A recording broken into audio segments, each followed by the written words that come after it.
Good morning mga ka-agri. Magandang buhay sa ating lahat mga ka-agri tipids. Ngayong araw ay June 4, 2022 at ngayong araw ay magsasabog tanim na tayo sa ating palayan. Ito yung RC480 Green Super Rice. Yan, may timbangan tayo. Kailangan natin tansyahin dahil 80 kilos lang po ito. Mahigit 1 hectare na yung makuan nito. Bali, inahon natin ng 12 hours noong nakaraang araw at ngayon anong oras na? Alas 8. Ayan na yung sibol. Ayan, meron na. Ayan. Kung nakikita nyo. Ayan, halos perfect. Ngayon magkikilo tayo para matansya natin. Ayan. At least nasa 6 kilos to 7 kilos yung pang 1,000 square meter na masabugan natin dahil ilalagay natin itong 80 kilos sa mahigit 1 hectares. Ayan yung 1 kilo nya mga ka-agri, sakto yung punong-puno pati kilo nung tabo. Ayan, naka-adjust na yan, wala namang kilo yung tabo. Tapos ayan, dyan natin matatansya. Ayan, 1 kilo isa, tansyahin natin, lagay natin dito sa lagayan. Magsasabog tayo mamaya. Dalawa. Ganyan lang karami sa 1,000 square meter. Makapal na yan mga ka-agri. Ngayon lang magsasabog ng makapal. At maganda kahit makapal itong variety na ang uhay ay dikit-dikit, kahit makapal ay maganda. Kasi maraming bilang yung butil niya sa isang uhay mga ka-agri. Kaya malakas pa rin umani kaysa yung isasabog natin na sa layasay. Sabi sa Ilocano, malayuan ang agwat, ay kailangan yung kapalan yun at dapat matigas ang puno ng ating pipiliin. 5, 6, ayan o, may sibol na o, ilang oras pa lang. 6, 7. Ayan, ganyan lang karami mga ka-agri sa 1,000 square meter. Ayan, ang technique dito. Ayan o, nakasibol na o. Pwede nga nang isabog mamaya, mga 1 oras pa pwede na. Ayan, at tatansyahin natin. Maghanap tayo ng pang 1,000 square meter na sukat ng ating pinitak na linang na yan at doon natin tatansyahin. Pag natansya na natin yung isang isang kondon, yung kinilo natin na 7 na tabo, kung kunyari dito sinabog natin dito ay nagkulang, mag-adjust tayo ng konti. Tapos kung sumobra naman, mag-adjust tayo para masakto natin na hindi tayo mabibitin sa binhi mga ka-agri. Basta itong 80 kilos yan, ibinabad natin, natanggalan ng bad seed, mga ampaw, yung lumutang tinanggal natin dahil yun yung mga sakitin, hindi makasubi ng maayos. Kung tumubo man mga yon, madaling dapuan ng mahinang resistant dahil hindi na kumpleto yung nutrients. Papakita ko sa inyo yung naglilinang mga ka-agri. Naglilinang sila, ayun, nandun sila sa gubat na. Ayan mga ka-agri, ayun pa yung ihuhuli na natin yun. Ang ititira natin dyan, nakahiwalay yun hanggang doon sa nyog, may nakahiwalay dyan, 2 pinitak. Ihiwalay natin to para sa medyo farm produce na binhi mga ka-agri. Pang half hectares yung ihuli natin, pero ipapalinang ko na rin at kakanalan mamaya yan gamit yung pugon mga ka-agri. Yun, kakanalan nila para konti na lang yung trabahuin ko mga ka-agri. Repair na lang, pwede na magsabog mamaya. Ganun lang mga ka-agri.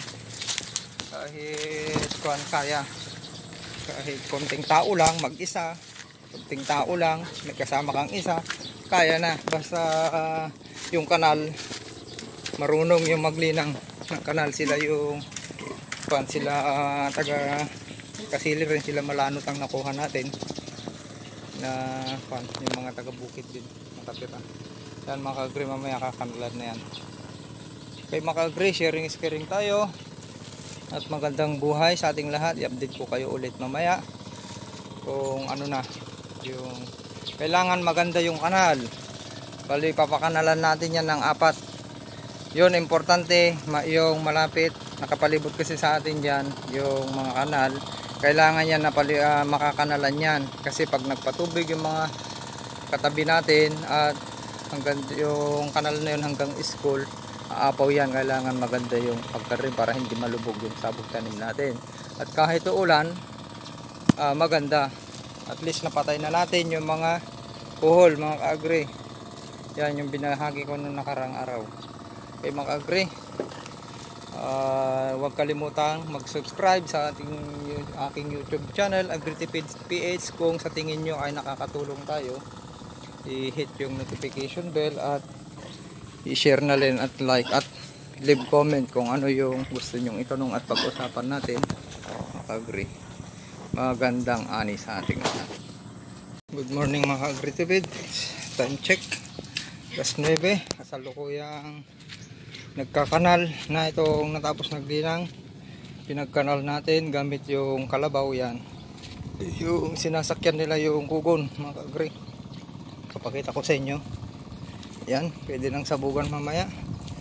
Hindi, konting drive na lang. Mabilis po magkanal kung ganyan. Hindi yung mano-mano na pala, matagal. Ito sinasakyan lang gamit yung kalabaw na sinasakyan niya yung kugon. Ayan yung kugon, ganyan. Ayan, papakita ko sa inyo. Yan, nandun sila humihila. Yan yung land prep natin. Hindi na tayo nakapabulok yan, sasabay na lang na mabulukan mga ka-agree. Dahil para makahabol tayo hindi abutan ng October.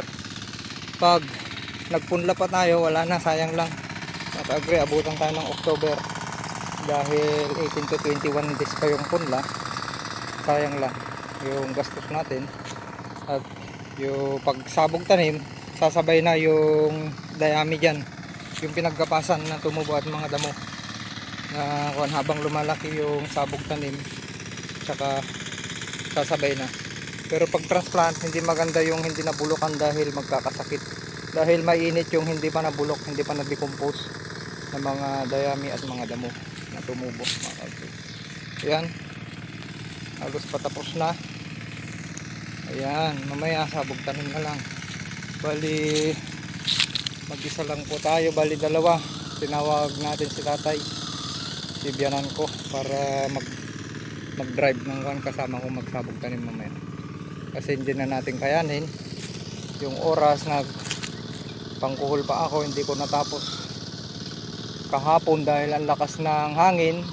Pagsundo ko kay Miss, ang lakas ng hangin, hindi ko tinuloy. Kaya alas 3 pumunta ako dito at nag-spray. Yung hindi ko natapos pang 7,000 square meter, hindi ko natapos na sprayhan at natapos ko. Tinapos ko kanina bago dumating yung mga naglinang mga ka-agree. Ayan, yun yung mga sinasakyan. Ayan, isusog natin mga ka-agree. Yan yung Malanot Brothers, mga masisipag, matatangkad na tao at masisipag mga ka-agree. Kaya yung naglinang at nagkakanal ngayon, sinasakyan lang, kaya mabilis lang. Ayan, yung area ng tinampihan natin, back to back yan, tignan nyo, malinis, natampihan lahat yan, back to back. Halos 2 kilometro yung tinampihan natin sa loob ng 4 na araw dahil mag-isa lang tayo. Umaga nag-aayos tayo ng pilapil tampi sa Ilocano, yung tinatakpan yung mga butas ng kuhol at kiwet, at pati natatapalan na rin yung mga damo. Naka-agree. Pagkatapos magsundo sa bunso natin at kay Mrs., tinutuloy natin ng hapon hanggang gabi, kaya natapos natin. Sana tumaas yung presyo ng palay ngayong wet season dahil wala nang pag-asa ang mga farmers. Masyadong bagsak ang presyo, marami nang hindi nagsaka ngayon, pinapabuisan na lang, kagaya nung kachursan namin na sinabi ko sa inyo.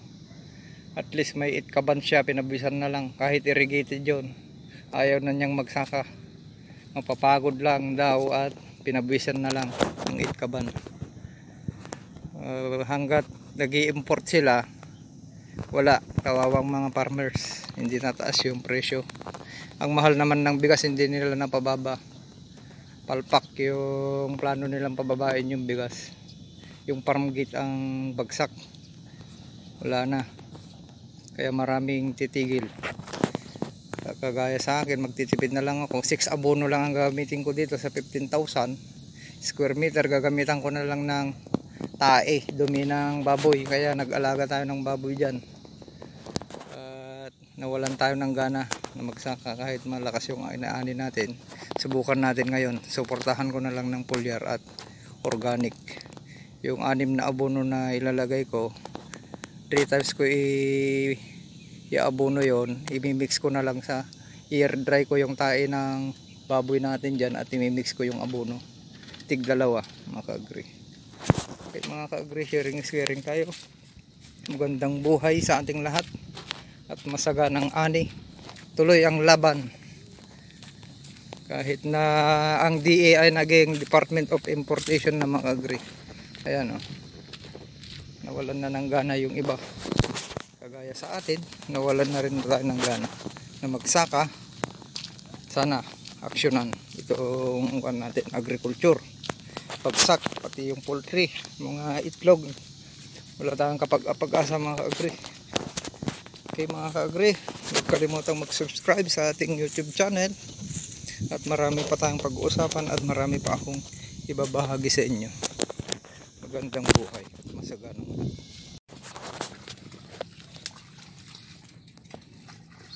Ayan, sinasakyan.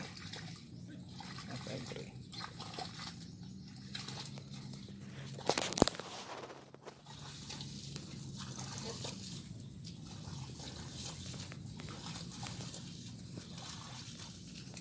Uy, katapos na mga ka-agree. Yan sinasakyan ni ading GC. Ayan, tapos na sila. Ayan. Takot na yung mabuting tanong maun.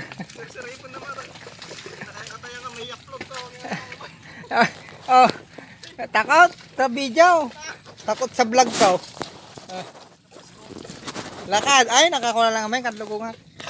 Sige, lakad, mabuting kanya ikanlugong. Takot, nakapayab-yab namin tao. Oh. Inapuranan, ho. Okay. Agree. Takot sa akin. Yung agree, sharing. Maraming salamat. Magandang buhay. Good afternoon mga ka-agree. Time check ay mag-4 o'clock PM. At tatapos na tayo.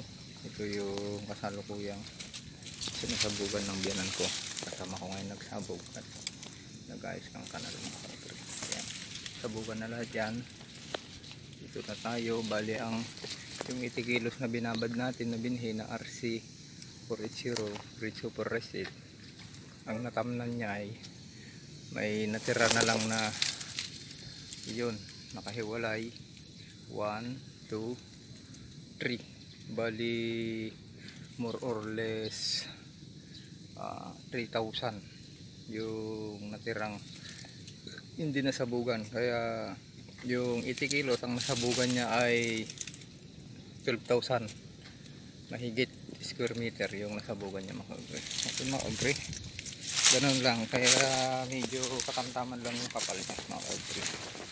80 kilos sobra pa sa isang hektarya, sumobra pa ng 2,000 mahigit square meter, kaya halos ang kapal lang bawat 1,000 square meter ay naglalaro lang sa 6 to 7 kilos mga ka-agree. Yung kon natin, yan may natira pa, yan yung isasabog ko. Ito, nako, pang isang kon pa to, pang 1,000 square meter pa to masasabugan niya mga ka-agree. Yan ang yan kay kagawad ito, galing si producer ng Tool Rice, Kagawad Alvarado mga ka-agree. Ayan, itong RC480 natin At yung kulang na hinuli natin kasi 107 days ito maturity, 210 yung ipoproduce ng Majo. Yun na lang yung kulang na mahigit 2,000 square meter, kulang sa 3,000 ay isasabugan natin ng produce ng Majo na umaani rin ng mahigit 200 yun mga ka-agree. So naka dry season. Okay mga ka-agree, ayan, sharing iskirik po tayo.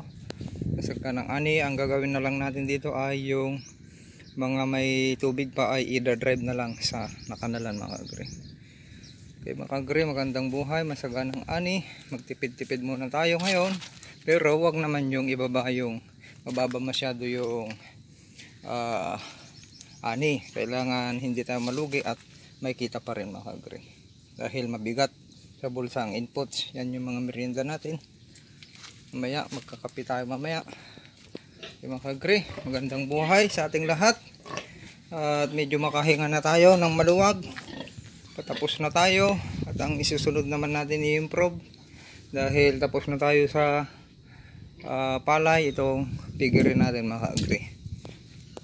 Okay mga ka-agree, magandang buhay. Huwag kalimutan mag-subscribe sa ating YouTube channel Agritipid PH at i-like nyo na rin mga ka-agree. Maraming salamat. Okay, uwi natin mga ka-agree, katatapos natin nagsabog at blessing mga ka-agree. Ayan ang blessing natin. Lakas ng ulan, sigurado maraming maaanod. Nagkagulo-gulo yung sinabog namin mga ka-agree. Ayan. Yan ang blessing ng galing sa taas. At least hindi pa natin natapos lahat, may 3 pinitak pa. Kung binhin natin, yan yung panghulip natin. Magbabad tayo bukas at pwede nating ihulip sa mga na tanggal na anod na mga butil. Sigurado mayroon yan mga ka-agree. Ganyan ang buhay, laban lang mga ka-agree. Bumalik tayo mga ka-agree dito sa farm dahil ang lakas ng ulan, no? Nagkatubig. Ito na yung sinabog natin, nalabayan sabi sa Ilocano, nablisingan kaagad, nagkagulo-gulo. Ayan o, dito ng sumo. Ayan, nakagre o. Buti maganda yung kanya kanal, mamaya yan maubos din. Ang problema lang na oo, sakto lang pagngiti, pagbingi. Ayan o, daming tubig. Buti, ang maganda dito, napatay yung kuhol. Wala namang problema dyan. Importante napatay ang kuhol. Nakatinulungan kita tayo? Ha? Wala sila. Pumunta ng kasalan. Ayan, buti may napadali tayo dahil maganda yung nagkanal dito, yung sinakyan yung kugon, yung Malanot Brothers, yung inupahan natin. Okay, maka-agree. Mayroon pang hindi natapos doon, buti hindi ko tinapos yon. Lubog na yon, yung dalawa doon, no? Daming tubig, yung bagsakan ng tubig, puno. Magbababad ako mamaya para after 3 days pwede nang sabugan yon. Tinira ko. Alam ko na ang mangyayari, kaya in advance ko lang na talagang malulubog yun. Ayan, okay mga ka-agree, sharing is caring po tayo. Magandang buhay, masaganang ani, walang presyo. Ayan o, sakto lang Rod. Ang dosage na kakuha, dosage yung ay 80 kilos, 12.5. Nasabugan na, yung nasabugan. What, isang hektarya at 2.5 K square meter. Ayan, agree, talagang nagulo yan, nagkagulo-gulo. Tignan natin yung resulta pag sumibol na. Naka-agree, bumalik ako dito para iayos yung mga kalat.